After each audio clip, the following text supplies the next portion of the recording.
Friends, बहुत सारे writers जो है वो पेन से कॉपी में स्क्रिप्ट को लिखते हैं और बहुत सारे राइटर्स जो है वो लैपटॉप या कंप्यूटर में लिखते हैं। और बहुत सारे ऐसे राइटर्स भी रहते हैं जिनके पास लैपटॉप या कंप्यूटर होता है तो भी वो क्या करते हैं, वो पेन से कॉपी में ही लिखते हैं। लेकिन यहाँ मैं आपको एक बात बता रहा हूँ कि अगर आप अपने स्क्रिप्ट को स्क्रीन प्ले राइटिंग सॉफ्टवेयर्स में लैपटॉप या कंप्यूटर में लिखते हैं तो आपको क्या क्या बेनिफिट्स मिलते हैं, उसके साथ क्या क्या आपको फायदा होता है, कैसे आपका मेहनत कम लगता है और क्या क्या उसमें आपको शॉर्टकट्स मिलते हैं, कैसे आपका जो टाइम है वो कम लगता है स्क्रिप्ट को लिखने में, ये मैं आपको बताने वाला हूँ आज की वीडियो में। तो आप कोई सा भी स्क्रीन प्ले राइटिंग सॉफ्टवेयर देख लेंगे तो उसमें लगभग जो मैं आपको बेनिफिट्स बताने वाला हूँ ये लगभग सेम ही होते हैं। तो चलिए मैं आपको बताता हूँ कि स्क्रीन प्ले राइटिंग सॉफ्टवेयर्स के क्या क्या बेनिफिट्स होते हैं। तो अगर आप इन बेनिफिट्स को जान लेते हैं और जानने के बाद अगर आपका भी मन होता है कि आप अब आपके पास लैपटॉप है या कंप्यूटर है तो आप पेन से नहीं लिख करके आप लैपटॉप या कंप्यूटर में लिखेंगे तो बहुत अच्छी बात है। या अगर आपके पास नहीं है लैपटॉप या कंप्यूटर तो आप पेन से कॉपी में लिखना जारी रख सकते हैं, कोई परेशानी वाली बात नहीं है। लेकिन आप जो इसके जो बेनिफिट्स है स्क्रीन प्ले राइटिंग सॉफ्टवेयर्स में लिखने के स्क्रिप्ट को जो बेनिफिट्स है वो जरूर जान लीजिए। तो चलिए शुरू करते हैं आज का वीडियो। हाय फ्रेंड्स, मैं हूं आकाश रजाक और आप देख रहे हैं आरएस फिल्म्स प्रोडक्शंस।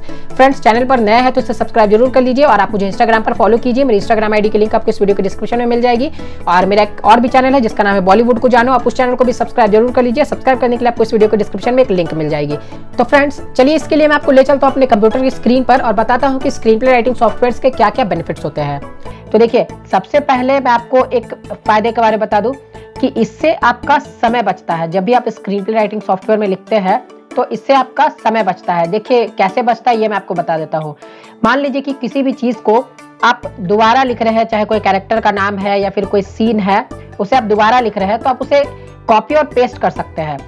अब कैरेक्टर की बात अगर मैं कर रहा हूँ तो सपोज देखिए यहाँ पर आप देखेंगे तो बहुत सारे कैरेक्टर्स हैं। तो इसमें से चलिए हम लोग एक कैरेक्टर को ले लेते हैं। तो चलिए कोई कैरेक्टर हम लोग यहाँ से ले लेते हैं। तो देखिए डायना का कैरेक्टर है, एग्रेसिव वॉरलॉक का कैरेक्टर है। तो ये एग्रेसिव वॉरलॉक का जो कैरेक्टर है, अगर इसे आपको एक बार आपने जब इसे लिख दिया स्क्रिप्ट राइटिंग सॉफ्टवेयर में तो जब आप इसे फिर से लिखेंगे, जब इस कैरेक्टर को आप फिर से लिखेंगे तो क्या होगा कि वो ऑटोमेटिक लिख करके आ जाएगा। आपको पूरा लिखना ही नहीं है, आप जस्ट बस ए टाइप करेंगे तो देखिए यहाँ पर एग्रेसिव वॉरलॉक ऑटोमेटिक लिख करके आ गया और नीचे में एरिंगटन लिख करके आ रहा है। तो ये दोनों में से आपको चूज कर लेना है कि आप क्या लिखना चाहते हैं। उसी तरह से आप कोई भी पहला अल्फाबेट सर्च करेंगे तो नीचे में आ जाएगा, बस आपको एंटर फिर प्रेस कर देना है। तो देखिए एग्रेसिव वॉरलॉक का यहाँ पर जो है कैरेक्टर नेम जो है वो आ गया है। तो इस तरीके से आपका समय जो है ये बच जाता है। उसके बाद साथ ही अगर आप मान लीजिए कि यहाँ पर पैरेंथेटिकल लिखना चाहते हैं या एक्सटेंशन लिखना चाहते हैं तो भी आपका समय इसमें बच जाता है, क्योंकि पैरेंथेटिकल लिखते समय तो आप जैसे ही पैरेंथेटिकल के लिए यहाँ पर बॉक्स में आप सेलेक्ट करेंगे, आप देख सकते हैं यहाँ पर जो बॉक्स है वहां पर आप जैसे ही सेलेक्ट करेंगे तो इस बॉक्स में आप मान लीजिए पैरेंथेटिकल, चलिए सेलेक्ट कर लेते हैं हम लोग। तो पैरेंथेटिकल सेलेक्ट करने के बाद देखिए यहाँ पर ब्रैकेट ऑटोमेटिक बन करके आ गया है। अब इसमें आपको कुछ नहीं करना है, आपको बस लिख देना है। जैसे अगर आप लिख रहे हैं इन सैड मोड तो ये आप लिख सकते हैं। अब जैसे यहाँ पर आपको स्क्रीन प्ले एक्सटेंशन लिखना है तो जैसे आपको OS, OC या VO लिखना है तो यहाँ पर आप जस्ट आपको कर्सर को रखना है और कर्सर को रखने के बाद क्या होगा कि आप यहाँ पर ब्रैकेट देंगे। तो देखिए जैसे ही आपने ब्रैकेट दिया यहाँ पर OS, OC सबटाइटल जो है इससे रिलेटेड चीज ये सभी लिख करके आ गया है। तो अगर यहाँ पर आपको OC रखना है तो आप OC रख सकते हैं, OS रखना है OS रख सकते हैं। आपको मालूम होगा ये ऑफ स्क्रीन ऑफ कैमरा के लिए यूज होता है, इस पर मैंने पहले भी वीडियोस बनाए हैं। तो OS यहाँ पर आप इस तरीके से लिख सकते हैं, आपको टाइप करने की ज्यादा जरूरत नहीं पड़ेगी। इसके अलावा आप जानते होंगे कि कोई भी कैरेक्टर जब रेगुलर डायलॉग को बोलता है, जैसे उसने डायलॉग बोला फिर कुछ सीन दिखाया गया फिर उसी ने डायलॉग को जब दोबारा बोला तो उसमें कंटिन्यूड लिख दिया जाता है। तो उस केस में भी क्या होगा कि देखिए जैसे यहाँ पर मैं आपको बता रहा हूँ कि आप देख सकते हैं कि जेरिस का यहाँ पर कैरेक्टर है।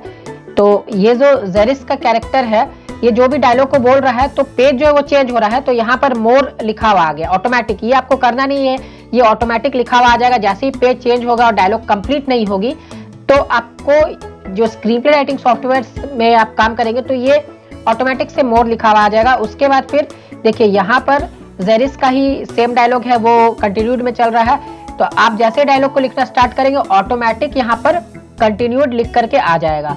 ये जो कंटिन्यूड लिखा हुआ है ऑटोमेटिक आ जाएगा, आपको टाइप करना नहीं पड़ेगा। तो कहने का मतलब ये है कि अगर आप स्क्रिप्ट राइटिंग सॉफ्टवेयर में काम करते हैं तो जो फॉर्मेटिंग होती है स्क्रिप्ट की, स्क्रिप्ट लिखने का जो तरीका होता है, जो फॉर्मेट होता है, वो ऑटोमेटिक से यहाँ पर बन करके आ जाएगा। आपको स्क्रिप्ट राइटिंग के फॉर्मेट को याद रखने की जरूरत नहीं है। ऐसे याद रखना तो है ही, अगर आप राइटर है तो आपको याद रखना ही है, लेकिन ये आपको हमेशा हेल्प करती रहेगी। तो अगर आप एक नए राइटर है तो ये आपके लिए बहुत हेल्प की चीज है, आपको ये स्क्रिप्ट राइटिंग के फॉर्मेट पे पूरी हेल्प करेगी। अब आ जाते हैं हम लोग इसके दूसरे बेनिफिट पर, और वो क्या है, जैसे इसमें आप character reports, script reports, location reports आसानी से पा सकते हैं। तो देखिए यहाँ पर जो टूल्स का ऑप्शन है, तो हर स्क्रिप्ट राइटिंग सॉफ्टवेयर में इस तरह का टूल्स का ऑप्शन मिलता है, तो उस पर आपको क्लिक करना है, और क्लिक करने के बाद फिर आप जैसे ही टूल्स के ऑप्शन पे क्लिक करेंगे तो यहाँ पर फिर आपको रिपोर्ट्स का ऑप्शन दिखाई देगा। तो आप जैसे रिपोर्ट्स के ऑप्शन पर भी क्लिक करेंगे तो फिर बहुत सारे आपको ऑप्शंस दिखाई देंगे, scene report, location report, character report, cast report, script report, script note report, statistics report, tax report. तो ये सभी जो है ये आपको बस एक क्लिक में पता चलने वाले हैं। सपोज मान लीजिए कि आपको पता करना है कि किस लोकेशन में कितने बार शूटिंग होना है, यानी जैसे आपने कोई लोकेशन, गार्डन का लोकेशन लिया है, तो उस लोकेशन में आपको कितने सीन्स को शूट करना है वो आपको पता करना है। तो अगर आप पेज में लिखते हैं तो वो आपको ढूंढना पड़ेगा, आपको मैनुअल उसमें वर्क करना पड़ेगा, लेकिन यहाँ पर ऑटोमेटिक से तुरंत एक क्लिक में ये हो जाएगा। तो देखिए हम लोग यहाँ पर क्या करते हैं, चलिए हम लोग यहाँ पर जो लोकेशन रिपोर्ट है उस पर हम लोग क्लिक कर लेते हैं। तो लोकेशन रिपोर्ट क्लिक करेंगे, उसके बाद फिर आपको यहाँ पर ओके प्रेस करना होगा, और ओके प्रेस करने के बाद देखिए यहाँ पर पूरा जो लोकेशन का रिपोर्ट है वो आ जाएगा। तो देखिए आप देख सकते हैं कि पूरा जो लोकेशन का रिपोर्ट है वो आ गया। यहाँ आप देख रहे हैं एयरशिप जो यहाँ लिखा हुआ है, तो एयरशिप मैं आपको जूम करके थोड़ा दिखा दूं। एयरशिप जो है, ये जो लोकेशन है ये 2 बार आ रहा है, 2 अकरेंस यहाँ पर लिखा हुआ है, यानी 2 बार उस लोकेशन पे शूटिंग होनी है। फिर आप नीचे में देख सकते हैं एयरशिप डेक, तो एयरशिप डेक पर भी 2 बार अकरेंस हो रही है, 2 बार वहां पर शूट होनी है। फिर यहाँ पर आप देखेंगे ऑल वे, तो यहाँ पर ऑल्स वे जो लिखा हुआ है, तो ये ऑल्स वे जो है ये 1 बार अकरेंस लिखा हुआ है, यानी 1 बार यहाँ पर शूटिंग होनी है। तो इस तरीके से आप लोकेशन रिपोर्ट को भी आसानी से पा सकते हैं। फिर इसके अलावा आप और भी बहुत सारे रिपोर्ट्स पा सकते हैं एकदम एक क्लिक में, तो उसे भी मैं आपको बता देता हूँ। आपको बस रिपोर्ट्स पे ही क्लिक करना है, आप रिपोर्ट्स पे क्लिक करें। चलिए हम लोग कैरेक्टर रिपोर्ट जान लेते हैं, ये बहुत ही जरूरी होता है एक राइटर के लिए जानना। तो कैरेक्टर रिपोर्ट हम लोग जान लेते हैं। तो देखिए कैरेक्टर रिपोर्ट पे आपको क्लिक करना है, तो कैरेक्टर रिपोर्ट पे क्लिक करने के बाद आपके सामने सारे कैरेक्टर्स के नेम्स खुल जाएंगे। तो आपको सेलेक्ट करना है कि किस कैरेक्टर का आपको कैरेक्टर रिपोर्ट चाहिए। तो चलिए अगर आपको यहाँ से कोई भी कैरेक्टर हम लोग चुन लेते हैं, किसका चाहिए, तो चलिए ओके हम लोग कर देते हैं कैरेक्टर को चुन करके। तो उसका जो कैरेक्टर रिपोर्ट है वो आ गया। अब देखिए यहाँ पर आप देख सकते हैं कि जो डैना है, इसका जो कैरेक्टर है इसके बारे में पूरा डिटेल दिया गया है। डैना का कैरेक्टर जो है वो स्पीक्स 15 टाइम्स, यानी वो 15 टाइम्स बोल रही है या बोल रहा है जो भी है, for a total of 183 words. Total 183 words है फिल्म में इसके। फिर Diana appears as a non speaking character 1 times, यानी डायना जो है ये 1 बार नॉन स्पीकिंग कैरेक्टर है, यानी उसका सीन रहता है लेकिन उसका डायलॉग नहीं रहता है। तो उसके बाद यहाँ पर एक और रिपोर्ट दिया हुआ, Diana interacts most with ORC, यानी ओआरसी के साथ वो ज्यादा बातचीत करती है या करता है जो भी है। तो ये जो स्क्रिप्ट है ये मैंने सैंपल लिया है, तो जो सॉफ्टवेयर होता है उसी में ये सैंपल दिया हुआ रहता है। इसके बारे में पूरी डिटेलिंग है। देखिए यहाँ पर कौन से सीन में उसका कौन सा डायलॉग है ये यहाँ पर दिखाया गया है। तो देखिए यहाँ पर डायना का जो कैरेक्टर है, सीन 1 में उसका कोई डायलॉग नहीं है, तो इसीलिए नॉन स्पीकिंग लिखा हुआ है। उसके बाद सीन 2 में देखिए डायना का ये डायलॉग्स है, तो इसीलिए यहाँ पर डायना के सभी डायलॉग्स को सीन 2 में एक साथ कर दिया गया है। तो इससे सबसे बड़ा फायदा ये होता है कि अगर मान लीजिए प्रोड्यूसर आपको बोलता है कि इस एक्टर का, जो एक्टर को चूज किया गया है, मान लीजिए डायना का ही कैरेक्टर के लिए, तो इसके लिए जो चूज किया गया है एक्टर को, तो उस एक्टर को अगर चाहिए कि उसके सारे डायलॉग्स एक साथ उसे हाथ में चाहिए, तो प्रोड्यूसर क्या बोलेगा कि आप सभी डायलॉग्स को एक साथ करके दे दीजिए। तो आपको क्या करना पड़ेगा, अगर आप मैनुअल वर्क करते हैं तो आपके सभी डायलॉग्स को आपको फिर से लिखना पड़ेगा एक पेज में, फिर उन्हें देना पड़ेगा। यहाँ पर आपका काम बस एक क्लिक में हो जा रहा है। एक क्लिक में ही आपके डायना के जितने डायलॉग्स है, जो भी कैरेक्टर उसके जितने भी डायलॉग्स है वो आसानी से आ जाएंगे और सभी सीन्स के आ जाएंगे। जैसे सीन 2 में, सीन 12 में क्या डायलॉग है, फिर और सभी सीन्स में क्या डायलॉग्स है, तो सभी आ जाएंगे यहाँ पर। तो आपको ज़्यादा मेहनत नहीं लगेगी। इसके अलावा चलिए और हम लोग देख लेते हैं कुछ चीज़ें। तो इस रिपोर्ट के अलावा और भी आपको कुछ यहाँ पर रिपोर्ट्स देखने को मिलते हैं। ऐसे तो बहुत सारे हैं, मैं आपको इतना नहीं बता पाऊंगा, लेकिन हाँ आप ये जान लीजिए कि जो मेन है मैं आपको बता देता हूँ। तो उसके बाद है यहाँ पर कास्ट रिपोर्ट। तो कास्ट रिपोर्ट पे जैसे आप क्लिक करते हैं तो कास्ट रिपोर्ट भी आपके सामने खुल जाता है। तो कास्ट रिपोर्ट में देखिए क्या होता है। कास्ट रिपोर्ट आप यहाँ पर देख सकते हैं। तो ये जो कास्ट रिपोर्ट है इसमें देखिए क्या लिखा हुआ है। कैरेक्टर जो है, कोई भी कैरेक्टर यहाँ पर, जैसे एग्रेसिव वॉरलॉक का कैरेक्टर है तो उसका टोटल डायलॉग्स कितना है, 2 है।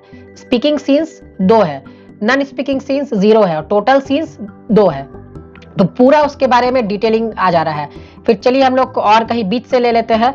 बीच से चलिए हम लोग ले लेते हैं मैक का कैरेक्टर हम लोग ले लेते हैं। तो मैक का कैरेक्टर जो है, इसे आप देखिए ध्यान से। तो मैक का कैरेक्टर जो है ये टोटल 32 टाइम्स इसका डायलॉग है और 32 टाइम्स में 11 टाइम्स इसका जो सीन है ये स्पीकिंग सीन्स है, यानी 11 टाइम्स ये बोल रहा है। और उसके बाद फिर उसके नॉन स्पीकिंग सीन्स मैक का कितना है, नॉन स्पीकिंग सीन्स 3 है उसके, और टोटल सीन्स उसके कितने हैं, मैक के 14 हैं। तो इस तरीके से एक कैरेक्टर के बारे में पूरा डिटेलिंग यहाँ पर आ जाता है, कितने सीन्स है, कितने डायलॉग्स है, सभी चीज यहाँ पर आ जाते हैं। तो ये स्क्रिप्ट राइटर को जब बाद में प्रोड्यूसर्स इस तरह की चीजें रेडी करने के लिए बोलते हैं तो फिर अगर वो मैनुअल वर्क करता है यानी पेज में लिखता है तो उसे काफी परेशानी होगी। लेकिन स्क्रिप्ट राइटिंग सॉफ्टवेयर में अगर वो लिखता है तो ये सभी उसके मेहनत जो है वो बचेंगे और वो आसानी से वर्क को तुरंत 1 क्लिक में 2 क्लिक में कर लेगा और इसका PDF तुरंत वो कन्वर्ट करके दे सकता है प्रोड्यूसर को, तो कोई परेशानी नहीं होगी। तो इसके अलावा ये दोनों फायदे तो मेन है ही। इसके अलावा आप चाहे तो इसकी जो टेक्स्ट है उसकी एडिटिंग बहुत अच्छे से कर सकते हैं, यानी आप इसका फॉन्ट चेंज कर सकते हैं, आप इसका साइज चेंज कर सकते हैं, और आप चाहे तो इसमें कलर्स वगैरह भी, जो अगर आप चाहेंगे कि ये टेक्स्ट है इसका कलर जो है वो चेंज हो जाए, यानी ब्लैक में है तो ये येलो हो जाए या ब्लू हो जाए, तो ये आप कर सकते हैं। उसके बाद वाटर मार्क आप डाल सकते हैं इसमें, जबकि आप ओरिजिनल स्क्रिप्ट जब लिखते हैं पेन से तो उसमें आप जो आप पेन से पेज में लिखते हैं उस स्क्रिप्ट में आप वाटर मार्क नहीं लगा सकते, लेकिन इसमें आप वाटर मार्क लगा सकते हैं। तो ये सभी फायदे हैं स्क्रिप्ट राइटिंग सॉफ्टवेयर में स्क्रिप्ट को लिखने की। तो उम्मीद है कि आपको बातें समझ में आ गई होंगी। तो अगर आप भी यूज करना चाहते हैं स्क्रिप्ट राइटिंग सॉफ्टवेयर्स को, आपके पास लैपटॉप है या कंप्यूटर है तो आप बेशक उसे यूज कीजिए, क्योंकि अगर आप यूज करेंगे तो आपका ही मेहनत बचेगा। और आप यूज करने सीख लीजिए। हमारे बहुत सारे वीडियोस है इस टॉपिक पर, कैसे स्क्रिप्ट राइटिंग सॉफ्टवेयर्स को यूज किया जाता है, कैसे उसमें स्क्रीन प्ले को लिखा जाता है। उनमें से कुछ का लिंक मैं आपको इस वीडियो के लास्ट में दे दूंगा। तो जल्दी से कर दीजिए वीडियो को लाइक और शेयर। फिर मिलते हैं हम लोग एक नए वीडियो के साथ, तब तक के लिए बाय बाय। अगर आप प्रोफेशनल तरीके से स्क्रीन प्ले राइटिंग सीखना चाहते हैं तो आप फिल्म राइटर डायरेक्टर आकाश रजक द्वारा लिखी गई इस पुस्तक को जरूर पढ़ें। इस पुस्तक का नाम है कॉन्सेप्ट से स्क्रीन प्ले तक का सफर। इस पुस्तक में आपको concept, one liner story, screen play कैसे लिखी जाती है ये बताया गया है और सबके सैंपल्स भी दिए गए हैं। इसके अलावा इसमें बहुत सारे टॉपिक्स भी दिए गए हैं जो एक राइटर के लिए जानना बहुत ही ज्यादा जरूरी है। स्क्रिप्ट राइटिंग के अलावा एक राइटर को स्क्रीन प्ले ट्रांजिशन की भी पूरी जानकारी होनी चाहिए। स्क्रीन प्ले ट्रांजिशन पर भी एक बुक है जिसका नाम है A to Z screen play transition. इस बुक में सभी तरह के स्क्रीन प्ले ट्रांजिशन को विस्तार से बताया गया है, जैसे fade in, fade out, dissolve to, intercut, jump cut आदि। स्क्रिप्ट राइटिंग और स्क्रीन प्ले ट्रांजिशन दोनों ही बुक खरीदने के लिए लिंक आपको इस वीडियो के डिस्क्रिप्शन बॉक्स में मिल जाएंगे। आप इन दोनों बुक्स को जरूर खरीद कर पढ़ें। दोनों ही बुक के प्राइसेस बहुत अफोर्डेबल हैं। आप इस बुक को खरीदने के बाद अपने मोबाइल, लैपटॉप या कंप्यूटर में आसानी से पढ़ सकते हैं। धन्यवाद।